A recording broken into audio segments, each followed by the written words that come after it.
राधे।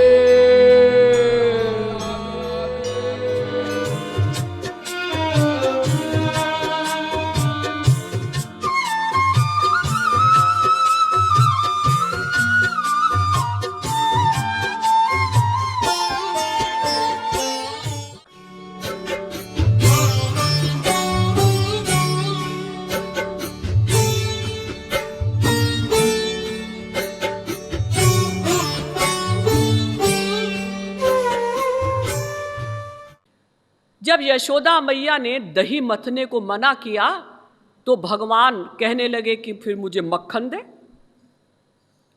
यशोदा मैया ने कहा कि देखो लाला, जब दही मथली जाएगी तभी तो मक्खन निकलेगा, नहीं पहले मुझे मक्खन दे। किसी प्रकार से यशोदा मैया ने मक्खन निकाला और मक्खन को निकालकर कटोरे में रखकर अंदर काम करने के लिए गई तो भगवान ने गुस्से में कि मुझे मक्खन क्यों नहीं दिया जल्दी, और दोनों हाथों से मक्खन खाना प्रारंभ कर दिया। भगवान के यहाँ मणियों के खंभे थे, तो उस खंभे में अपनी ही परछाई देखकर भगवान डर गए। ये कौन आ गया, ये मेरी शिकायत कर देगा। तो भगवान उससे कहते हैं कि देख, तू मेरी शिकायत मत करना, आधा मक्खन तू भी ले ले। शून्ये चोरयतः स्वयं निज गृहे हय्यं गवीनं मणिस्तंभे स्वप्रतिबिम्बमीक्षितवतस्तेनैव सार्धं भिया भ्रातरमावद मातरं मम समो भागस्तवापीहितो भुङ्क्ष्वेत्यालपतो हरेः कलवचो मात्रारहः श्रूयते। भगवान कहते हैं अपनी परछाई से, ले भैया आधा मक्खन तू भी ले ले, लेकिन माँ को मत बताना कि हम चुरा कर मक्खन खा रहे थे। लेकिन जब देखा कि वो तो लगातार खाए जा रहा है, चूंकि स्वयं लगातार खा रहे थे, तो जल्दी से यशोदा मैया के पास पहुंचे कि मैं पहले इसकी शिकायत कर दूं तो मैया इसको चोर समझ लेंगी। तो जाकर माँ से कहते हैं, मातः काएश नवनीतमिदं त्वदीयं लोभेन चोरयितुमद्य गृहे प्रविष्टः मद्वारणं न मनुते मम रोषभाजी रोषं तनोति नहि मे नवनीत लोभः। माँ देख, आज न जाने कौन हमारे घर में घुस आया है और लगातार माखन चुराकर खा रहा है। मैंने उसको कहा कि ये मेरी मैया का मक्खन है, इसे मत खा, लेकिन वो सुनता ही नहीं है, उल्टा मुझ पर क्रोध करता है। माँ तू ऐसा मत समझना कि मुझे मक्खन का लोभ है, मैं तो उस पर क्रोध करके आ रहा हूं। तो इस प्रकार से भगवान अपनी माँ को वात्सल्य रस प्रदान करते हैं और कभी कभी अपना विलक्षण स्वरूप भी दिखा देते हैं। अंतर्गृहे कृष्णमवेक्ष चौरं बद्ध्वा कपाटं जननी गतैका उलूखले दामनिबद्धमेनं तत्रापि दृष्ट्वा स्तिमिता बभूव। एक बार भगवान कुछ शैतानी कर रहे थे तो गुस्से में यशोदा मैया ने बाहर पेड़ के सहारे, उखल के सहारे भगवान को बांध दिया। जब अंदर काम करने के लिए आई तो देखा वो तो ठाठ से कमरे में बैठे हैं। तो यशोदा मैया ने बड़े गुस्से में साकल लगा दी, सिटकनी लगाई, देखो बाहर कैसे जाता है। जब बाहर गई तो देखा वहां भी उखल से बंधे हुए हैं। तो इस प्रकार से कभी कभी अपना भगवान वाला स्वरूप भी दिखा देते हैं और फिर उसको भुला भी देते हैं। प्रेम की अधिकता में भक्त और भगवान दोनों अपने स्वरूप को भूल जाते हैं। भक्त भगवान पर पूर्ण अधिकार समझने लगता है और भगवान भी भक्त की प्रेमातिशयता में अपने को भूलकर और एकदम जीव के समान हो जाते हैं। 11 वर्ष की उम्र में जिस समय श्री कृष्ण और बलराम मथुरा जाने लगे तो विरहातुर माँ बाप को देखकर श्री कृष्ण और बलराम का कंठ भी अवरुद्ध हो गया।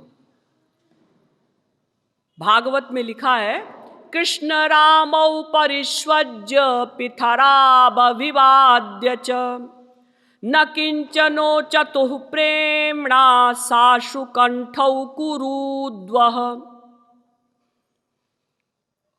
उनका कंठ अवरुद्ध हो गया, आंखों से आंसू बहने लगे और जब मथुरा पहुंच गए तो उद्धव के द्वारा गोपियों के पास संदेश भेजा।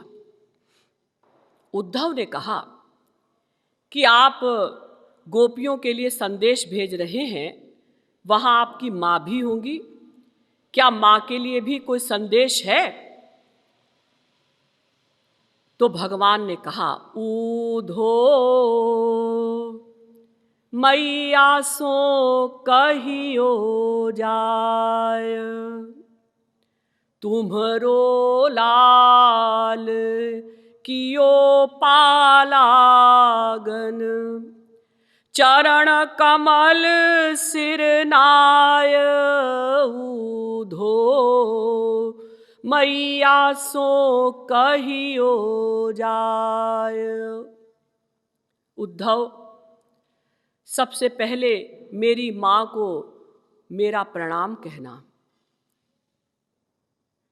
भगवान अब अंगूठा छाप नहीं रहे, उज्जैन जाकर संदीपनी गुरु से पढ़कर आए हैं, जानते हैं कि माँ को किस प्रकार से प्रणाम करना चाहिए। तो माँ के चरणों में अपना सिर रखकर कहना कि इस प्रकार से तुम्हारे लाला ने तुमको प्रणाम कहा है। वहां ये मत कहना कि भगवान ने या श्री कृष्ण ने या मथुरा के राजा ने प्रणाम कहा है। बच्चा कितना ही बड़ा हो जाए, माँ के लिए तो वो बच्चा ही रहता है ना। तो माँ से कहना कि तुम्हारे लाला ने तुमको ऐसे प्रणाम कहा है। और क्या कहें, हर माँ को ये चिंता रहती है कि मेरा बच्चा बाहर गया हुआ है, पता नहीं उसे खाने को ठीक प्रकार से मिलता भी है या नहीं मिलता है। तो माँ से कहना कि यद्यपि मधुपुरी सकल राज सुख, असन वसन बहुताय, ऊधो मैया सो कहियो जाय। माँ से कहना, माँ यद्यपि यहाँ किसी चीज की कमी नहीं है, लेकिन एक चीज यहाँ नहीं है। क्या? रसगुल्ला? ना ना, वो तो यहाँ बहुत है, लेकिन माँ की ममता भरी फटकार नहीं है। जैसे माँ कहती थी, एक कनुआ इधर आ, चल मक्खन रोटी खा। यहां नम्रता तो दिखाई देती है। लोग कहते हैं महाराजाधिराज श्री कृष्ण पधार रहे हैं, लेकिन जिस प्रकार से मेरी माँ कहती थी, एक कनुआ इधर आ नहीं तो लगाऊंगी एक झापड़, इस प्रकार से कोई अधिकार से प्यार करने वाला नहीं है। तदपि भाव वात्सल्यहीन सब, फीको परत लखाय, ऊधो मैया सो कहियो जाय। माँ के प्रेम के बिना सब फीका फीका लगता है। उद्धव ने कहा कि माँ प्रश्न कर सकती हैं कि अगर मेरे प्रेम के बिना मथुरा में सब फीका फीका लगता है तो यहाँ क्यों नहीं चला आता वृंदावन। अरे मथुरा से वृंदावन 6 मील की ही तो दूरी है। कंस को भी मार दिया, चाणूर और कुवलिया पीड़ का काम तो रास्ते में ही तमाम कर दिया था। भगवान राम के समय में राक्षसों को मारने में कुछ समय लगा, लेकिन भगवान श्री कृष्ण ने जब पैदा हुए 6 दिन के तभी से राक्षसों को मारना प्रारंभ कर दिया। किसी को मुक्का मारा, किसी को लात मारी। तो यशोदा मैया ये प्रश्न कर सकती हैं कि अगर मेरे प्रेम के बिना वहां सब कुछ फीका फीका लगता है तो यहां मिलने के लिए क्यों नहीं चला आ जाता। तो भगवान ने उसका भी उत्तर दिया कि मां से कहना, विष लगाय कुचलाय पूतना, गई मुक्ति पद पाय ऊधो, मैया सो कहियो जाय। जिस पूतना ने मार डालने की मंशा से अपने वक्षस्थलों में जहर लगाया, मुझे पिलाया, उसको भी मैंने अपना लोक दे दिया। भागवत में निरूपण है ना, पूतना लोक बालघ्नि राक्षसी रुधिराशना, जिघांसयापि हरये स्तनम गत्वापसद्गतिम, स्तनम दत्वापसद्गतिम।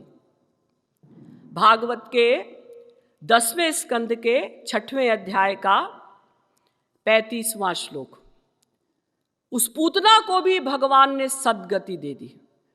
तो मां से कहना कि जिस पूतना ने मार डालने की मंशा से अपने वक्षस्थलों में जहर लगाया, मुझे पिलाया,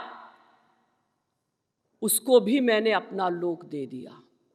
तो अब मैया को कहा दऊं यह, निशि दिन सोचत माय ऊधो। तो जिस माँ ने मुझे अमृत सरीखा दूध पिलाया, उस माँ को मैं अब क्या दूं।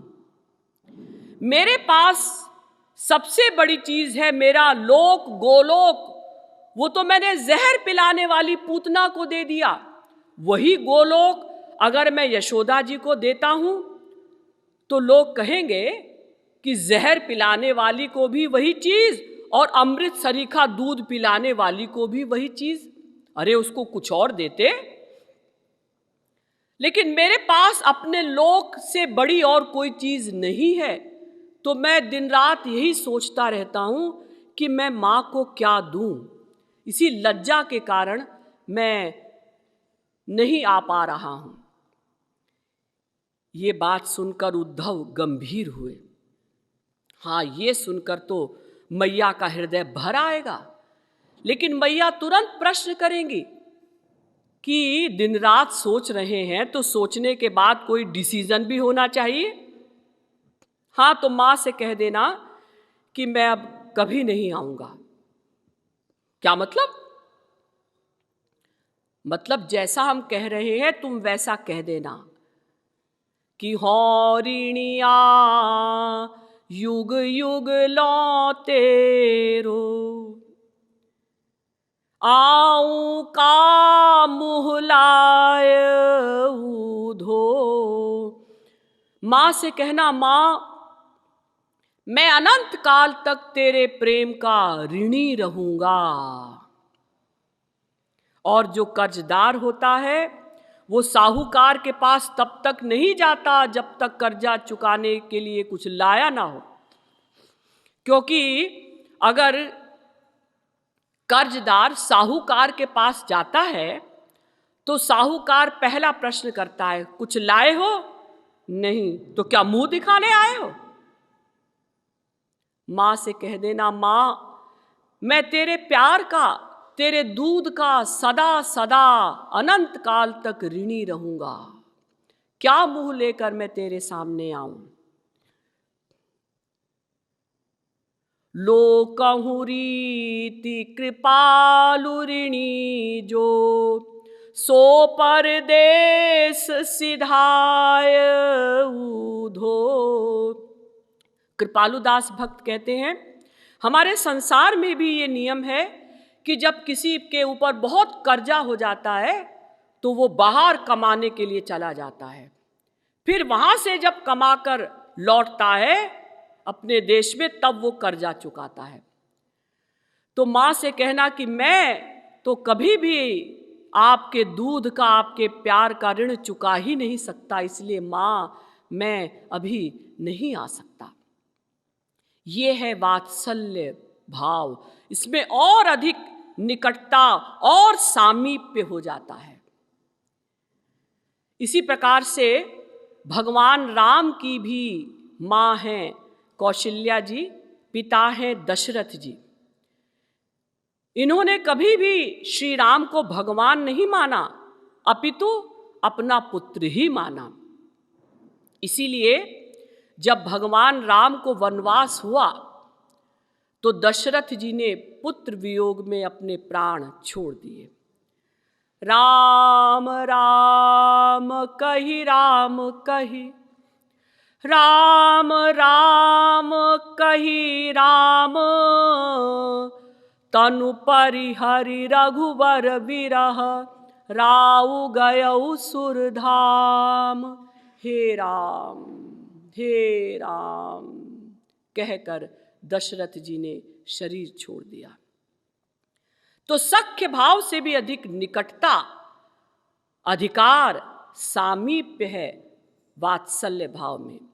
इस वात्सल्य भाव में और क्या क्या रस की बातें होती हैं ये मैं कल बताऊंगी। और इससे ऊंचा है माधुर्य भाव, जो सबसे श्रेष्ठ भाव है। माधुर्य भाव किसे कहते हैं, माधुर्य भाव से कैसे उपासना करनी चाहिए, इन सब प्रश्नों का समाधान कल किया जाएगा। बोलिए श्रीमद सद्गुरु सरकार की जय, लाडली लाल की जय।